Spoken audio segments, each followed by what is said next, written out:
we are theatre makers and theatre is ritual. But in terms of how brands get involved with this, with brand-backed theatre, and let's say, rituals in this context, we're talking about performances that rely on sort of communal energy to activate an environment or activity. What's changing? How do you move these immersive experiences on? Yeah, I got very excited at the ritual bit because that is very much what theatre trades in. For like millennia, we've been carving out these spaces where we can go and listen to a story in their different forms. And I talk a lot about, so at Swamp, we're a brand experience agency, but we all come from a theatre background. So we bring that theatre heritage things, and anyone who's sort of knows their stuff in theatre knows that the actor-audience relationship is sort of the most important thing that sits at the heart of any kind of storytelling. So you invite people into a space saying, we're going to do this thing together and we want you to suspend your disbelief, and you set up the rules of that ritual and you have to communicate that to them and establish what the relationship between the actors and the audience is, because it changes loads. And something I'm really passionate and talked to Katie at length before about is just the way that has changed over time in theatre and now evolving into immersive. So if you think way back, it was all about sort of spectacle and looking at things, and then it evolves into this like place for political ideas and its transformation in that sense when you're in like say Renaissance theatre, and that chain of events keeps on going and going, and for us we see immersive as an evolution in that chain and coming from that lineage of what is this relationship between what's being performed, the story that's being told, and the people who are listening or engaging with it. Which is where I think a lot of the immersive we've seen over the last, 5-10 years is almost drawing from kind of theme park lineage, and the idea that you just dump people into this world and tell them to play around in it. But what we're much more interested in is people coming as they are and becoming part of the story themselves and just arriving as themselves and not being told you're a character. This I think is really fascinating. So do you think that ritual now and sort of branded experiences, it's more about, immersive used to be, I think people thought about it as escapism. And so it's about kind of becoming someone totally different, stepping into character, becoming a kind of mini actor. But there's this lovely thing that you said to me a couple of days ago when you said, to use your phrase, coming as you are, that what matters is coming as you are but still being involved in the storytelling. So it's perhaps more about personal transformation in terms of finding out more about yourself, exploring who you are, as opposed to putting you on an act. Yeah, 100%. I think for us, being part of something immersive means being the kind of main character in a story. And that means that you're actively playing a role in that, you're not passive, and you bring a little bit of your own personality to it. And so for brands, that's about understanding who is coming and engaging with that and letting people be themselves. So quite a lot of the stuff we've done historically has allowed people to blur that line a bit. So we don't say you're this kind of character. We let people get their phones out and go on their own social media, and then we might have planted like maybe a fake website somewhere which will play a key role in how they then move on in the story. Do you think, the things that it's more about kind of finding connections with other people now as opposed to things that are more egocentric? Yeah, definitely. We have our own originals division where it's basically twofold. We just want to make our own original work, and we think that if people buy tickets for it, it's a pretty good proof that they'll do something with the brand. But we like to experiment in that space and test out what's the sort of latest technology and stuff in immersive. And our latest show development is definitely way more focused on coming together as a group, being less sort of solipsistic and individually gamified, and about creating a community moment and carving out a space where people can do that. Because so much of the world that we're in, especially this sort of you know, thinking about AI, particularly, everything's very much geared to the individual, not the collective. And so there's that idea of, if you're a brand, thinking about what can you do that specifically incubates collective experiences. Yeah, and I think particularly now, I mean, we all know sort of what a tough time everyone is having in the cost of living crisis and sort of the world on fire.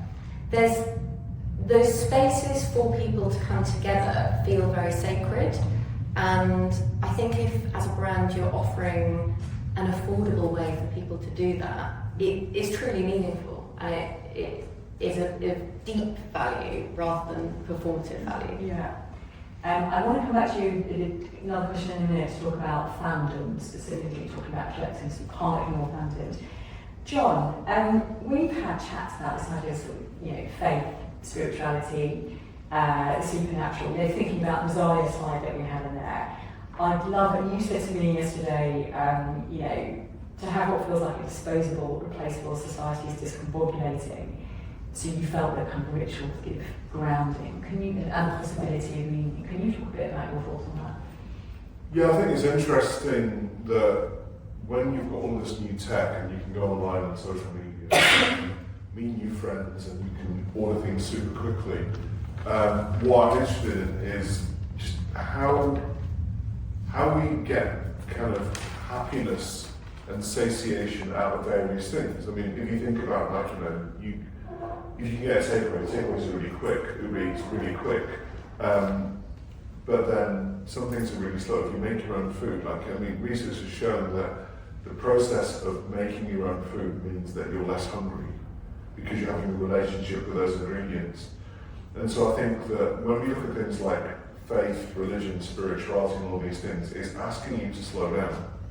And it's asking you to kind of be in the moment and think about what you're connected to. Because obviously, you know, once upon a time I remember, you know, picking potatoes in my grand's garden and scrubbing them. And obviously then supermarkets then wash the potatoes to weigh them and then put the soil back on it. So as a marketer, I know that we've done some naughty things. But I think that, not so that religion hasn't encouraged people to do naughty things, but I think the fact that it's a type of ancient wisdom that people can see has a relevance and it doesn't seem to be disappearing I think is something that is encouraging people to reflect on those things. I think some religions more than others. I mean, you mentioned the rise in Catholicism, Christianity, and you know, not just our campaigns, but people looking for that purpose. I think in the Muslim community, overtly, they have been very good at celebrating. I mean, I would say probably the best, most famous athlete of all time is Muhammad Ali, when he changed his name for his faith and wore his sleeve and negotiated hostage releases from Iraq, and the president won. I mean, and I think more recently now you've got, you know, Mo Salah leaving Liverpool at the end of the season, and then being sorry to see him go, but one of the other headlines is the fact that there's been a decline in Islamophobic incidents thanks to Mohamed Salah. Just one player doing really well. And it wasn't that he was an evangelist, it wasn't that he was an imam or a cleric, but just visibly seeing somebody doing good things and having that relationship. So I think religion is important. The other points I'd like to make are, I mean, if you wanted to have a more holistic view of religion and spirituality rather than just a dogma of particular faiths, you could take it all the way back. You know, you think about things like mythology, and at that stage, mythology, you know, if you're in ancient Greek or Roman, it wasn't a myth to you, it was a religion, but we have kind of rebranded it as being a myth. And I think about those things because to us it seems bizarre that you have Poseidon and all these, you know, various gods, and Hercules being, you know, the son of Zeus. But it had meaning, and that was counterbalancing some of the great philosophers that have come up with all of these other scientific methods and things that we have no problem accepting as being rigorous and robust, but we also know that they were engaged in mythology. And I think... sorry to interrupt you, do you think it's also about rules and parameters to an extent? You know, in an era where there's an idea that anything is possible, what we're seeing online, everything is confusing, what the sort of reality of things, but also when people are sort of sold, you can be anything, try anything you want. That there's some sort of guidance is what I'm saying. Do you think there's the appeal with that as well? Well, I would say that, yeah, I do need rules. We need rules. A blank piece of paper is very difficult. If you have a blank piece of paper, you probably make rules anyway. I mean, I need rules to rebel against, right? Yeah. I need rules to navigate. I need to be able to kind of crash test dummy these rules. Yeah. So I think that there are lots of people that are exploring that, and it at least gives you a focal point and a sense of direction. So I know that we mentioned supernatural as well. Yeah. That's one of my favourite terms at the minute, because the more I start to think about it, when we have these supernatural experiences, and I would say to brands, you need to be supernatural, and meaning it in both senses, that you need to be superb and really natural, that people feel they can have a relationship with you, but also supernatural in a kind of superhero way, larger than life, something which is grandiose and big, and religion is both of those things. The icon is sort of making yourself a deity in a way.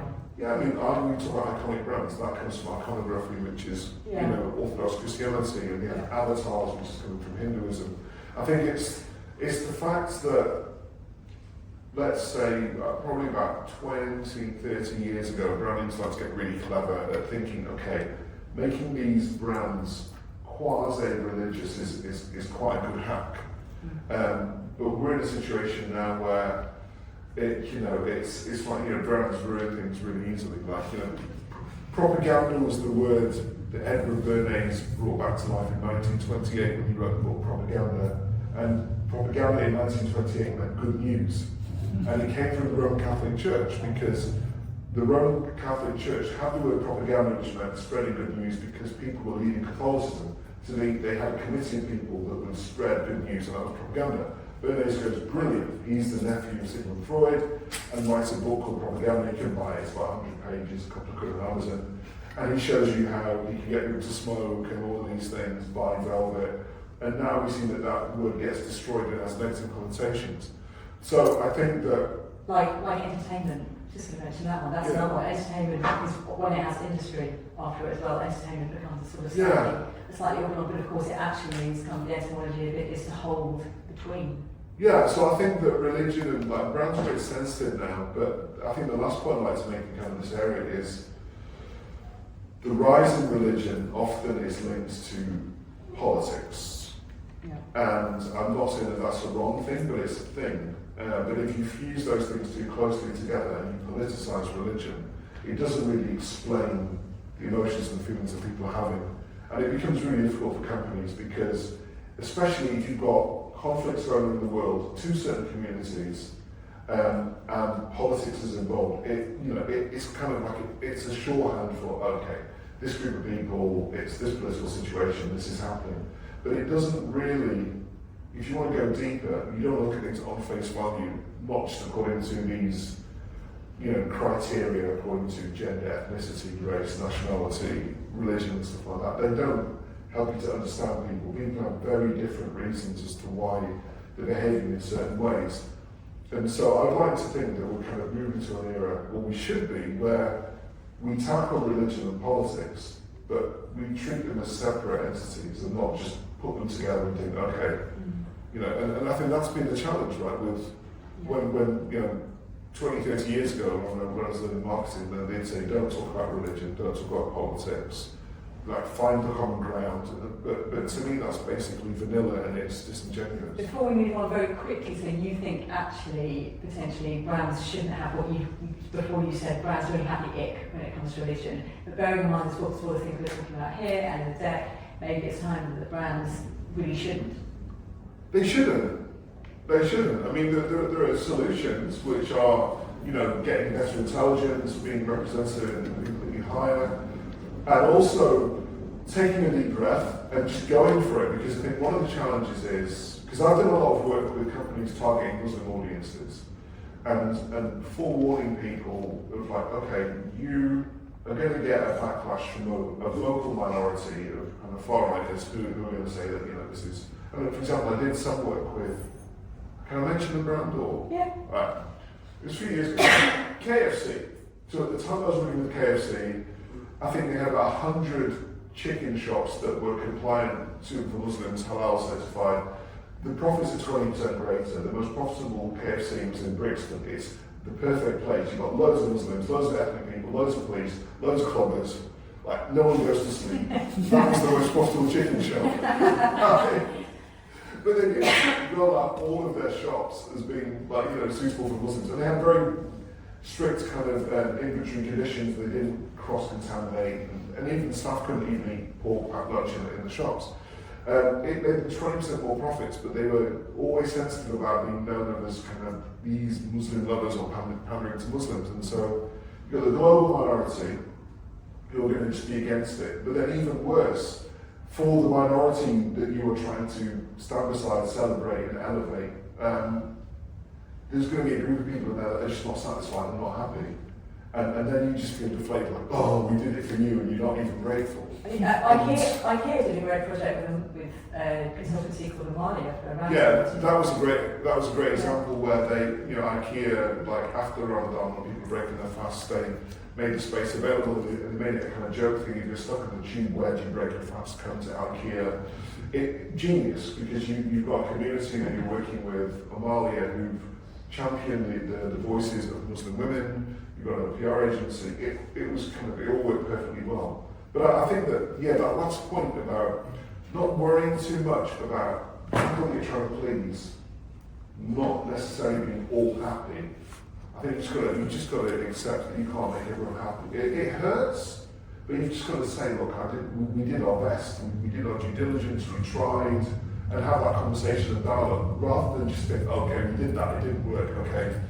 Forget the Muslims, let's try and make, I don't know, let's make the heretics happy this time. Well, let's go for the celebration, because, no, that would be a mistake, because once you go on that path, you continue, and then you refine, and you tell people, and it's that kind of iterative narrative that's going to help. Okay, let's talk about fans, because I want to talk about some stuff related to the fourth phase engagement, because I think it's such a key topic. Sadie, I'm going back to you. You create loads of projects, because I want to talk about some case studies, projects you've worked on, commercial projects. You work a lot with TV networks, streamers, anchored in fandoms. Can you tell us a bit about a project that's really worked in that respect? Yes, we do so much fan stuff actually, because fans love immersive worlds coming to life of the thing they absolutely love. I think a really interesting one was we did a launch for season 2 of The Boys, which is a Prime Video title. And season 1 produced this massive fandom online. People absolutely loved it. It's quite an anarchic show. I don't know whether you come across it, but it's to do with superheroes gone bad, and there's loads of explosions and gore and blood. And it's a really fun concept. It's also a sort of commentary on social media. It's great. But they knew they had this big online fandom, and they wanted the second season to be sort of really celebrated. So we took over a building in East London, a sort of office block, and we turned it into the headquarters of the fictional company in The Boys called Vought, and we created this whole narrative about an escaped soup, they call them. So if you came to this event, you were sort of onboarded, you were given a hazmat suit, and you were sent through on a mission to find this escaped soup, and there's like a trail of blood around, and there's loads of clues everywhere.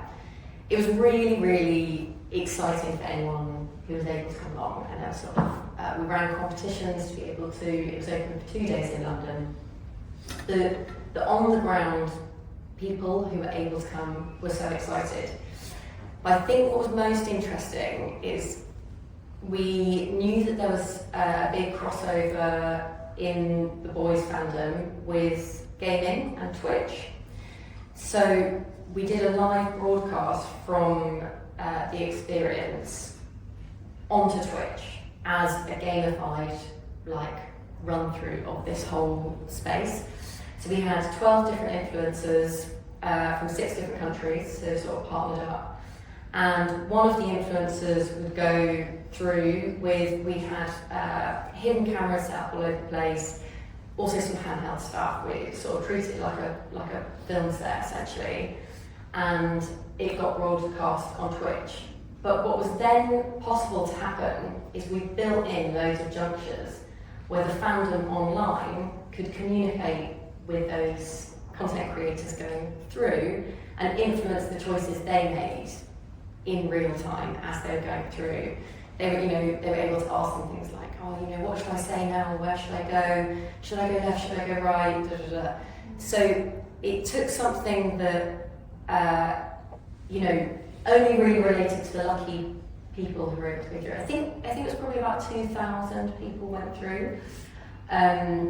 But the Twitch stream took it to millions, and then the impressions from that, and the metrics were huge on it.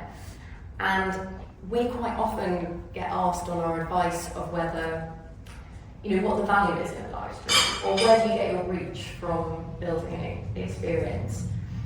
And it's all about really being smart with, there's no value in a live stream if you're just live streaming it for the sake of it.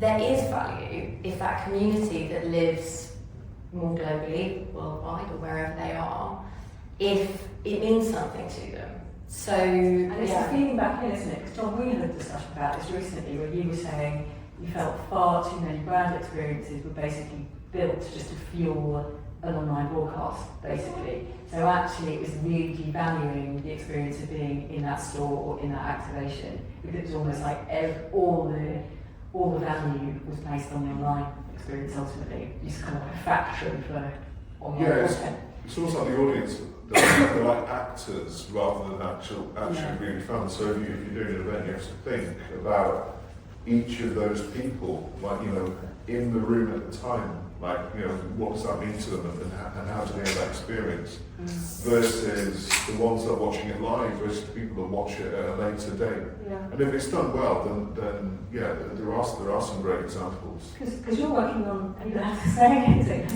I'll keep it fairly vague, but in terms of, we're doing a lot with different gaming groups, and there's a sort of discussion in play around, again, the value of a live stream. Is it valuable to live stream it to YouTube? Possibly, possibly not. But could it be valuable to stream it back into a space in the game? It's essentially a kind of very immersive club night, we're thinking, but there might be the potential for there to be I was going to say a physical space in the game. It's all imaginary. But you could go to a place within the game to go to this club night yourself. Yeah. I want to talk to you about some stuff that relates to sonic sustenance as well, to both of you about it.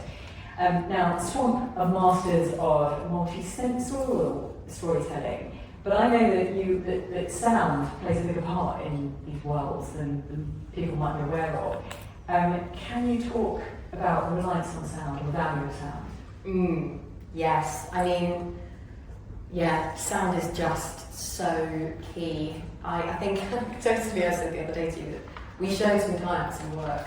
It was like a really early draft of something, and we were working in really close collaboration with them, and it didn't have sound in it yet. And they were just a bit like, oh, wait till Friday, honestly, trust us. And lo and behold, you got the sound, and it's like, wow, what an experience. There's a moment I really love to talk about, which was we did one of our own original productions called The Drop, where essentially, as an audience member, you're invited to, again, a kind of office block in East London, and you went up to the reception desk there and had been told with your ticket to ask someone for a briefcase. They then told you to deliver it to an upstairs room. You go around the corner, you get in a lift, and we pull off this rather canny rug pull moment where you sort of think the lift is going to break down because you're in an immersive experience, but we sort of double bluffed everyone. So there's a fake thing where the lift breaks down, oh dear, I'm stuck in a lift. And then we sort of told them that the entire experience had broken down and got one of our technicians to come out. And as the technician is trying to sort things out, you see them get shot in the head, and then the thing really starts. so that was the thing. But at this moment where everything became,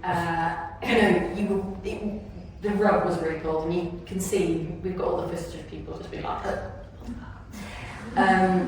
What we did was we started a soundtrack, and I don't think anyone actually even really registered it. It was going through the experience. But you started in the realms of like hyper-realism. Everything you'd encountered up to that point was just very real. It's like very real receptionist, very real lift, very real everything. And they were about to be taken on an adventure where they had to sort of break out of a lift, come out through a real shop, go out onto the streets. They find themselves eventually in a hotel and then in a hotel room. So it was going to take them on this big odyssey sort of around East London. And we started scoring them from that point where it flipped into, you are now sort of part of this cinematic adventure. And it was really amazing how you can make a moment land just with a bit of scoring. Amazing. John, to come to you on this, you said to me, you sort of said that you felt that deep active listening is going to be a sort of key marketing or kind of communications tool, I should say, in the attention economy that we're in. Can you talk about that very briefly? Yeah, and I like sounds. So I'm a musician, and I think what we're seeing is there are more opportunities and things have changed. So if I think about quick timelines, I remember as a teenager going to see Nirvana play live, Smells Like Teen Spirit, and it cost me £6. And I can still remember the moment that Kurt Cobain came on stage and they played that song. And when you were saying "Come As You Are" in your presentation, it just reminded me of Nirvana. So that's so powerful. And I think a remnant of that is, I saw a Tool concert a couple of years ago where no phones were allowed. And they were really strict on that. They're like, no phones, no video. If you're singing, you get kicked out of the concert. And they said, if you can behave yourself, we'll let you film the last song. So it felt, it felt a bit like being lectured at school. But to be honest, I didn't really like that. I mean, I knew what they were trying to do, but to me, that's almost like the debate as to whether technology, not technology, AI, not AI. Like, it just felt like, don't tell me what to do. I spent a lot of money to come and see you. I want my artifacts, I want my souvenirs. So I've changed how I am, because obviously seeing Nirvana, you weren't allowed to take pictures, you weren't allowed to take any audio bootlegs. It was that thing that Tool was doing. And I'm also mindful that I did some work, I wrote some of the music and some of the voices for Grand Theft Auto in the 90s. So that was that thing that you were saying. Like, I was the guy that said, busted. And so those you never knew those. You know, I was the cop when you got busted. So all downhill from there. All downhill. And if you look at the game, I'm credited as Robert De Niro, because that was the most gangster thing I could come up with. But I'm saying that because I've had experiences where sound means different things. Like when it was in the video game, it was like, what is this iconic sound that people are just going to want to say? And then you hear them in the playground, and I just kind of came up with it because it was just a word on a piece of paper. Can you say this word? I could say it, busted, but to say it, busted, all these different ways, that made it different. And I think that's the challenge for brands. When you are coming up with a sonic experience, what is it that you want as the outcome? For some brands, it's just you want to kind of heighten people's mood. Like I bought a pair of those, I don't know if anyone else did. You know those tuning forks, the weighted ones? Instagram told me to, so I did. Like holding it against my chest and my head and thinking, oh, I feel calmer now. So I know that music can do that, but then also from an advertising perspective, like I saw like that memory lane, there was the Flat Eric Levi's commercial. The song is what made that commercial. That song, like you could never replicate that again. That was like that. Was it Mr. Oizo or something? That beat, like it's just groundless. And don't worry, I will rap. I promise. Amy's just like. Do you think that part of this though is also about in being in an era where everything's about kind of being on demand, individualistic? There is also a pleasure that people are finding, not just in the present, but also, going to a listing room and listening to an album in a store space, where actually it's as the artist intended. It's a bit like seeing a director's cut, and actually there's a pleasure in having some parameters being taken on a journey that someone else has set. You're bringing yourselves to it, but it's not this kind of... So I think that is the difference now, which is like we have to be breadcrumbed into a state where we just receive those sounds and then they become powerful. Before it was easy, like Generation X just bored out my head, like you hear a sound and then it's like, oh, what's that? Whereas, so, like, say a band like the Deftones, I saw there was that, you know, become a fan, so you get a discount on your tickets, come to a listening party in a nice location, and then for those of you online, there's the visuals that accompany the songs, and the listening party is great. It's like, here's the album from start to finish, no phones, just listen to it. And then online, there's the visuals, then there's the lyric version, then there's the music video. So you're breadcrumbing people into this experience, and then we're going to perform it live. Because I don't think otherwise, people have our full attention. We're easily distracted, and that's the thing, that like when you want to take somebody on a sonic journey, they're thinking about something else, they're accepting phone calls, there's just so much background noise. That is the biggest challenge. There's so many great sounds, but, and myself included, how do you just kind of just wipe somebody so that they're just... Yeah. Well, I think there's a whole other conversation about that, about maybe the liminal spaces that allow you to cue that up, almost set that kind of wiping, if you like, without being too... And sound is the most powerful, but it's probably one of the hardest ones, because in other things, if you think about, like, if you're eating, like you're going to wash your hands and you're going to sit down and there's a plate, it's just resetting you. I'm now about to eat, whereas we're bombarded with sounds all the time, and that's the reason why it's really difficult.